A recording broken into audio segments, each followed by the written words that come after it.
He's working late again. Dear Margaret, my mother-in-law said sweetly over the phone. You know how demanding his clients are.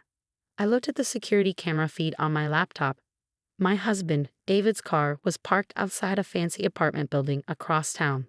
Of course, Margaret. Thanks for telling me. My name is Olivia. I'm 34, and I'm watching my 10-year marriage fall apart, piece by piece. The worst part isn't just that David is cheating, it's that his whole family, especially his mother, is helping him lie about it. You should try to understand, Margaret went on, her voice full of fake sympathy. Running a law firm is stressful. Sometimes he needs relief. I muted the call and laughed bitterly. Relief? Was that what they were calling his 26-year-old paralegal now? I unmuted. You're right, Margaret. I'm sure David is very stressed. On the screen, I saw the young woman get into his car. Right on time. That's the spirit, dear. Just be patient. He always comes home, doesn't he? Yes, he did. Smelling like expensive perfume we couldn't afford on just his salary. I glanced at my second screen, spreadsheets of every suspicious transaction, every late-night meeting, every lie.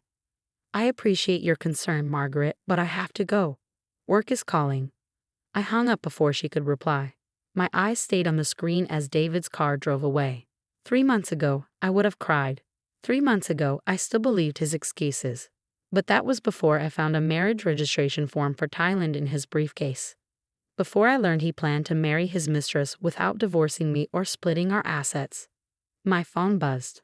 A message from my private investigator. Meeting confirmed, full proof collected.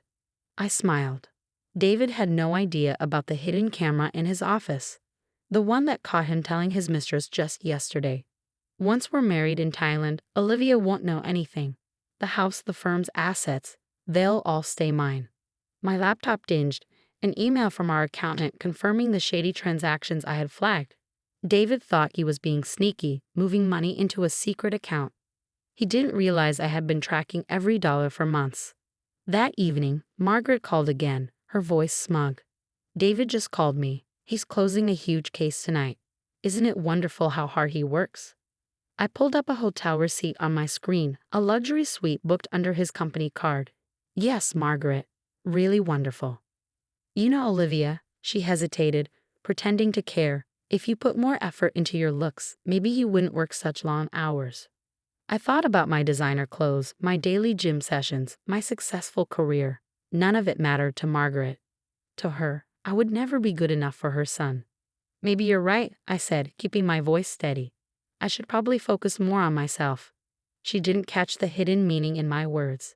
She never did. Later that night, I got a text from David's sister, Emma. Hey Liv, we need to talk. It's about David. I called her immediately. Emma was different from the rest of the family, less willing to lie. I can't stay quiet anymore, she blurted out. David's planning something awful. He and Mom, they're hiding money. He's marrying that girl in Thailand next month. Since there's no legal divorce or asset split, they think you'll get nothing. I leaned back, sipping my coffee. I know, Emma. You know, she sounded shocked. I've known for months. I'm gathering proof. Will you make a statement about what you've seen? Silence. Then, yes. What they're doing is wrong, Liv. I'll help. After the call, I sat in the dark, thinking about all the lies David and his family had told. They thought they were smart. They had no idea I was ahead of them. My phone buzzed again. Margaret, probably with another excuse. I ignored it. Soon, they'd all realized just how badly they had underestimated me. The front door opened. David walked in, trying to be quiet. I cleared my screens and put on my usual act. Working late again. I called out.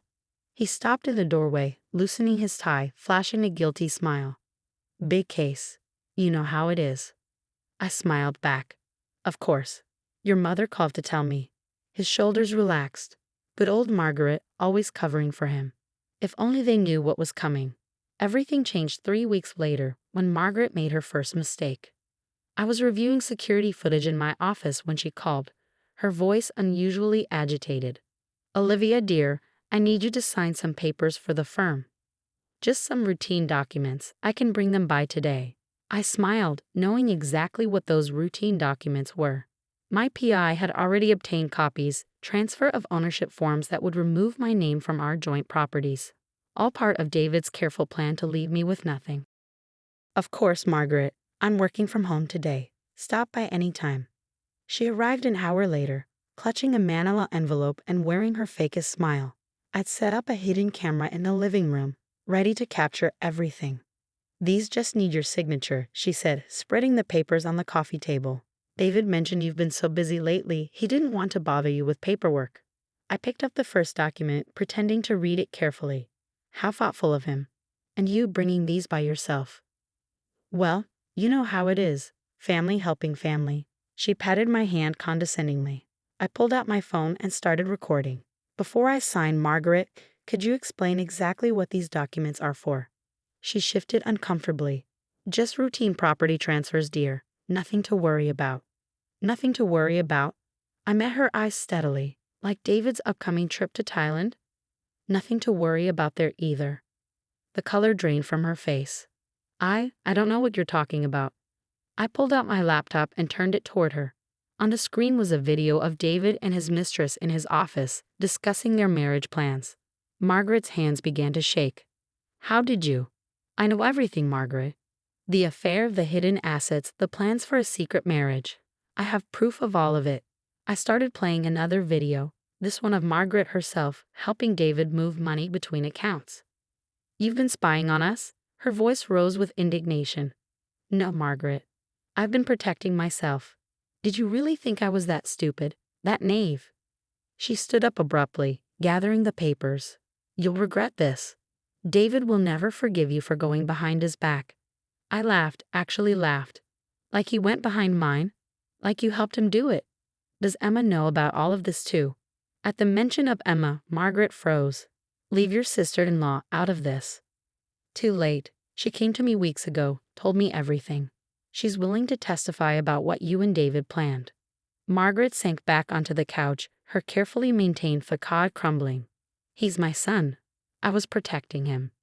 No, you were helping him commit fraud. Would you like to see the evidence I've gathered? The bank records? The hotel receipts? The property transfer documents you tried to hide? Tears began to form in her eyes, but I felt no sympathy. This woman had spent years undermining me, helping her son deceive me, all while pretending to be a caring mother-in-law. What do you want? She whispered. I want you to call David. Right now. Tell him to come home immediately. Her hands trembled as she pulled out her phone. I listened as she made the call, her voice breaking as she told him it was an emergency.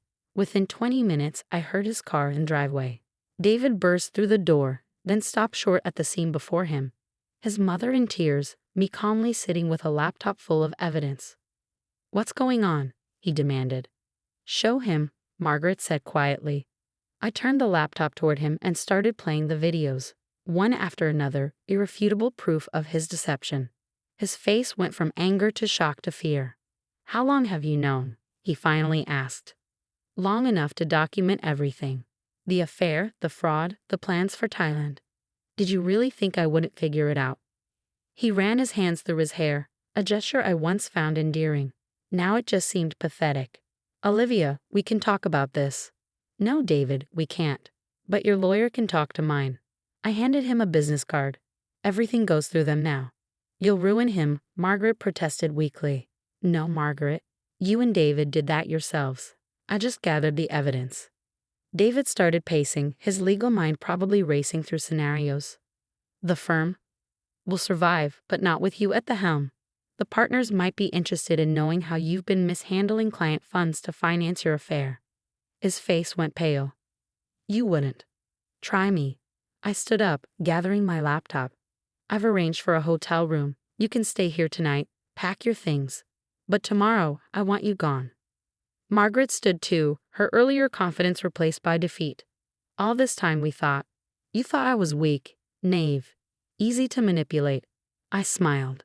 That was your first mistake. The aftermath unfolded exactly as I planned. 2 days after the confrontation, Margaret called me in tears. David's mistress left him, she sobbed. She said she didn't sign up for all this drama. How could you do this to him? I sat in my office, reviewing the latest documents from my lawyer. I didn't do anything to him, Margaret. He did this to himself. You helped. He's staying with me now, she continued. He's devastated. The partners are reviewing his position at the firm. Because of the evidence I sent them about his misuse of client funds, I kept my voice calm. That was his choice, too. She was quiet for a moment. I never thought it would end like this. No, you thought it would end with me penniless and alone while your son started a new life. How's that working out? The line went dead. Emma came to see me the next day, bringing coffee and a hesitant smile. The family's in chaos, she said, settling onto my couch. Mom's beside herself. David's career is imploding, and his mistress is apparently already dating someone else. And how are you? I asked, genuinely curious. She'd taken a big risk coming forward. Relieved, actually. She sipped her coffee. I've spent years watching them manipulate people, always getting away with it. It was exhausting. I nodded, understanding completely. Thank you, Emma. Your statement to the lawyers made a difference. I just told the truth.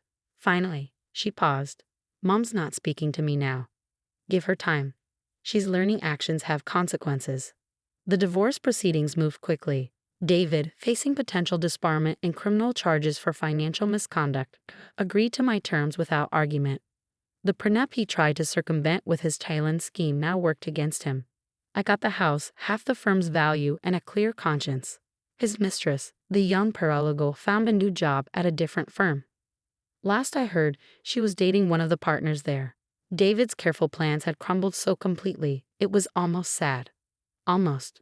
Margaret tried to salvage things one last time, showing up at my door unannounced.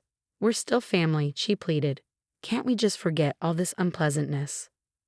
I looked at the woman who had enabled her son's worst behaviors, who had helped him try to destroy me, who had spent years undermining my marriage while pretending to support it. No, Margaret, we're not family. We never really were. You made sure of that. I was protecting my son. You were protecting his lies. There's a difference. I started to close the door, then paused. You know what the saddest part is? If you'd raised him to be honest, to face consequences, he might not be in this situation now. 6 months later, I sat in my newly redecorated living room with Emma, sharing a bottle of wine and catching up. David had taken a job at a small firm in another state, his reputation in tatters. Margaret had thrown herself into church activities, telling anyone who would listen about her ungrateful former daughter-in-law who had destroyed her family. Mom still doesn't get it, Emma said, shaking her head. She actually asked me yesterday if I thought you'd consider dropping the charges if David apologized. I couldn't help but laugh. Some people never learn.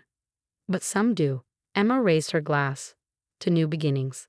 And to facing consequences, I added, clinking my glass against hers. My phone buzzed. A text from Margaret. David's met someone new. A nice girl who understands family loyalty. I hope you're happy with what you've done. I showed it to Emma, who rolled her eyes. Want to tell her about the background check you ran on the nice girl who's actually married? No, I smiled, deleting the message. Let them figure it out themselves this time. Looking around my peaceful home, I felt nothing but relief. The evidence I'd gathered was safely stored away, a reminder that I wasn't the naive wife they thought I was. The firm was thriving under new leadership, my career was soaring, and I had kept the one worthwhile relationship from my marriage, my friendship with Emma. You know, Emma said thoughtfully, you taught me something important through all this. Standing up for yourself doesn't make you the bad guy. Sometimes it makes you the hero of your own story. I thought about the months of careful planning, the evidence gathering, the quiet strength it took to wait for the right moment.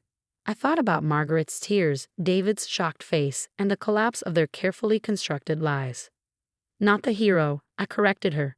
Just someone who finally stopped accepting the role of victim. The sun was setting outside, casting a warm glow through windows that were finally truly mine.